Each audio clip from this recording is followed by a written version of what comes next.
I actually want to start with a conversation around Joel Embiid because I've tried to acknowledge how fucking good this guy has been this Yeah. season. Yeah. Better even, specifically offensively, I think better even than he was in previous years when he won the MVP and came in second 2 times in a row. He is dominating. And this stretch that he's been on, where he's scoring 36 plus, 38, 40, and sitting out the fourth quarter. Now, granted, and we're going to get into this a little later, but granted, some of those games were against the Pistons and the Wizards. But can't deny the greatness. And I feel like some of the conversation, we're falling into the same trap that we had around Giannis in 19 and 20 and around Jokic in 22 and 23, which is like ignoring the greatness and just saying, until he wins, I don't want to hear it. Yeah. Is that fair? Is that doing basketball a disservice, much less Joel Embiid? First of all, I agree that I think he's making us numb to it a little bit, right? And that's not necessarily doing him a favor in the national conversation about what he's doing right now. To put it in perspective, in the month of December right now, the guy's averaging 40, 13, and 6 in 33 minutes, right? So and here's the thing. I personally thought, I know how great he is, but I thought I'd seen the best he can be. Like, he's done it for how many years? He's kind of at that age. There's no uptick from what we've seen. He's just going to be that good for a while until at some point, he slows down or injuries get him or something down the road, like several years down the road. I didn't see this another step for him to take, and he's significantly better than he has been the last couple of years when he's, right there in the race for MVP coming down the stretch of the season. It's a very short list of guys. He's been that much better because it's that easy for him right now. And part of it is their team. I think they've got a good rhythm to what they're doing offensively. I think he's got great chemistry with Maxey. It's just he's got more space to do what he wants, and the timing of what they're running and when he's getting the ball, he seems so comfortable that this is just completely his show and there's no answer for it. The combination of power and touch don't really make a lot of sense. It defies what I know about biomechanics. Yeah. For a guy to be that powerful, that big, and have that kind of touch and finesse. So yeah, it's off the charts, insane what he's doing right now. And it's like we are kind of like numb to these numbers because he doesn't have that thing at the end that Giannis eventually got, that Jokic got. And now I think Embiid is going to be part of that narrative. It's great, man. It's great. Big numbers. Yeah, we've seen it before. Hasn't won. And a lot of people don't necessarily think they can this year because you've got two teams in the East that most people think are better. So, yeah, I agree with you. That conversation is very similar to what we heard about Giannis and Jokic.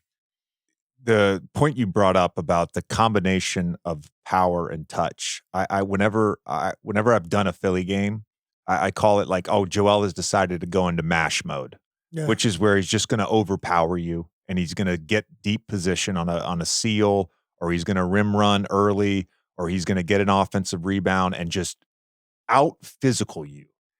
And then the combination of that with just the feathery touch from the elbow and the footwork.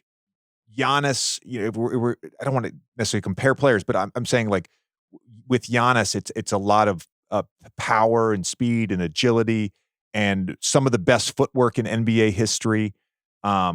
His ability to get out and transition after a defensive rebound and score. Him and LeBron right now, I think, are the top two in transition points. And then there's Jokic, who definitely still has that power and touch combo. I just think physically Joel is maybe a little bit, stronger. Maybe a little. I don't know. Maybe a little.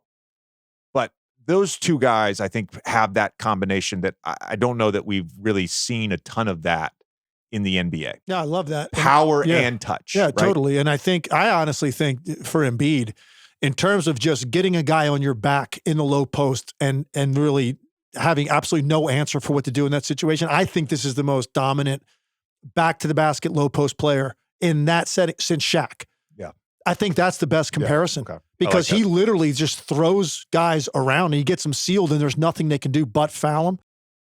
And so he's got that, but then he's got that mid-range area that he operates in that's more like a small forward, right? That he can get up into his shot from 15 to 18 feet off the bounce and elevate over guys and shoot with that feathery touch. Giannis, it's like I always say he's a center with straight ahead speed coming at you because ultimately he's going to score like a center. He's going to score at the rim. Leads the league in paid points. Overwhelm you that way like the dominant centers in this league have. But he's not starting down there. He's starting with a live handle coming at you with straight out of speed, right? In these giant strides. So it's totally different. But he's not going to beat you like a small forward in the middle of the floor. He's not going to beat you like a Kevin Durant kind of player. Right, like, with a step back, elbow jumper that Joel hits. Like Joker. And that's why there's Joker, It's just an incredible thing to watch what he's doing right now. And actually, and for him, what I'm really enjoying, he seems to be having a hell of a lot of fun. 100% with this group, and that's been refreshing too. The body language has been better. He doesn't get down when things aren't going right because I think there's just a better buoyancy to them. So, no, man, like catch it now because because it's like you're penciling in ridiculous numbers right now for this guy pretty much every night, and the efficiency with level what's he doing it. So you have to check this show out now. I made the comparison, obviously very different players, but I made the comparison. I think Giannis is this generation. He's the modern day Shaq, like in terms of the will to just get to the rim over and over and over again.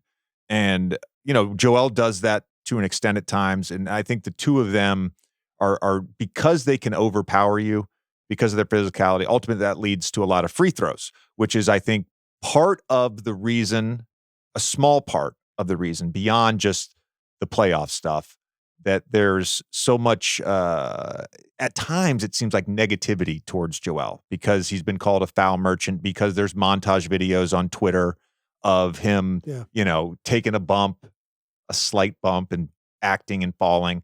So I think, and Harden went through that too. Think about when Harden was at his peak with Houston, all that stuff. It's just like the constant complaining about the foul drawing. I think some of that factors into this discussion around Joel Embiid.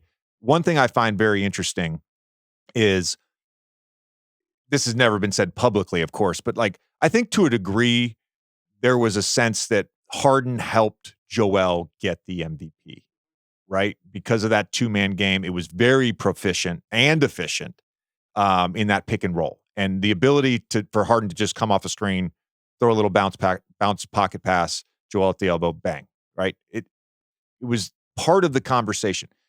For him to just come back the next year and be like, now we put the ball in Maxey, who's a great player, but now I've elevated Maxey. For me too, I played there. It was like, I get to play two-man with Joel. Oh, my game's going to be better. Right. He made me a better player. The one point I want to make that I just, it hit me this morning when I was prepping for this. It was like, we have talked about a number of players over the last 5 years, and we have certainly given flowers to a number of players. And there's been a guy like Steph Curry, who was the best player on a championship team in 22, still playing at an all-time level. Kevin Durant, LeBron, Luka Magic, Shea, of course. It's like, who right now are the three most dominant players in the league? Again, it's Giannis, Jokic, and Embiid. Yeah, exactly. They are the three most dominant players in the league, again, for what seems like the fourth or fifth straight year. Yeah, three bigs, three basically 7-footers. Maybe the third straight year for sure. Maybe I'm stretching it, but definitely for the third straight year. Three consecutive years. Those are the three guys you're talking about. It's interesting because Giannis isn't a center, but he's got the dimensions of a center. The other two guys are centers, but look at the way that they play and the versatility with which they play, and that's what kind of separates them. And by the way, it's a 7-game sample size, I understand, for December. I talked about what he's averaging. Look, my best splits in any year were 52, 52, 85. 1 year I did that. Pretty proud of that. Embiid is right now just a notch under 40 from the three, or he's at 60, 40, 90 splits in December. So he's going 40, 13, and 6 while going 60, 40, 90 splits. 60, 40, 90 has never been done in the history of the league. probably never will be done. I don't know if he can, I don't know, maybe he is. Maybe he ends up over 40. I think Durant either was right there or did it last year, but games played, it didn't qualify. Didn't qualify. I want to say, we'll fact check that. But yeah, it's the offensive efficiency. It's unheard of. It's unheard of. What to you, because I think why this is a conversation, why I started this conversation is because Giannis did win in 21, because Jokic did win in 23. Yeah. And now we've sort of moved past the nonsense of the regular season and we can just acknowledge the greatness. And it's like you have to prove it now. For whatever reason, you have to prove it now to sort of be considered a great, right? Yeah. What would it does it take a championship for Philly this year for us to at least give a little bit more credit to Joel? Like, what does it take? Does it take a championship in a finals MVP, or is it 3 dominant performances and a conference final loss? Is it getting to what does it take? And in the context, I bring it up almost every time. Maybe one time, Philly fans, I'm sorry I didn't bring it up when I talked about Joel's playoff performance. He has been hurt damn near every playoff run, whether it's been a knee, a fractured face. Like, he's been hurt. And there was a Twitter user that did some study on astrological signs and why Joel gets hurt in April. But I don't believe all that. Yeah. But what would it take? I think winning it, unfortunately for him, and I think that's for the mainstream conversation. I don't think that's for guys like us. We already are kind of acknowledging it. And here's the thing with Embiid. I mean, you have to be realistic about who you have to get past. For Giannis, they were the #1 overall seed in the NBA 2 years in a row when he won MVPs, and they lost both times. They lost to Toronto, they lost to Miami. Toronto was more a shift in what Toronto did defensively in that series, and it really exposed Giannis and their team a little bit because they didn't know how to beat that. It wasn't really a set zone, but they were basically playing one guy at the top, 2 guys at the elbows, and daring Giannis to kind of figure out a way to beat them, and he wasn't prepared to do that at that point. Go from up 2-0, they lose 4 straight. Miami injuries played a factor. Giannis missed, I think, a game and a half in that series, but I still don't know that they win the series. So I think for him, the expectation level is, wait a second, you had the best team in the regular season. You're supposed to win it if you're the best player in the league. So he was kind of carrying that weight. And then, of course, obviously, year 3 of that run, they don't get the #1 seed, and I don't think they were trying to. And he has a healthy run and drops a 50 in the biggest game of his life, and they win their championship. For Joel, it's like, let's be realistic here. Are they going to be picked to beat Boston or Milwaukee in the second round or the conference finals, if that's what we're talking about? I don't think they will be. So people, I think, maybe he'll get another pass in that way. He won't be judged as harshly as Giannis. Based on the year he's having, if getting to the second round and taking one of those teams to the limit, and you play close to your regular season norm, that's what it's going to take, I think, for Embiid to not take any hits. If they get to the second round, they play Milwaukee or Boston, they lose in 5 or 6 games, he averages 19, really struggle, right? I'm not saying that's going to happen, but I'm saying something like that. Now people kind of go, okay, I'm not giving you the benefit of the doubt anymore about these regular season numbers. That's kind of where he's at right now. So maybe it takes beating one of those teams, maybe losing in the other to the conference finals, but you play the same way statistically that you did in the regular season, but you're just not as good as that team. Yeah. And by the way, and I should have said this at the outset, I'm not saying this conversation around Embiid isn't justified. Yeah. Because we had a conversation where we talked about, basically which players could end up in the top 15 of all time. And look, one of the things that all those guys have in common, they've won a championship. Yep. And most of them have won multiple finals MVPs or multiple championships and multiple regular season MVPs. So there is a different qualification to get into that tier. I guess what bothers me at times is how dismissive people are towards what he's doing because it hasn't happened in the playoffs, right? And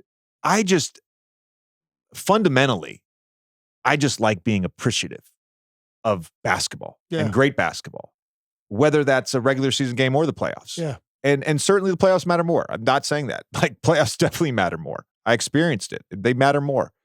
But let's just love it. Yeah. Let's love what we're seeing right now.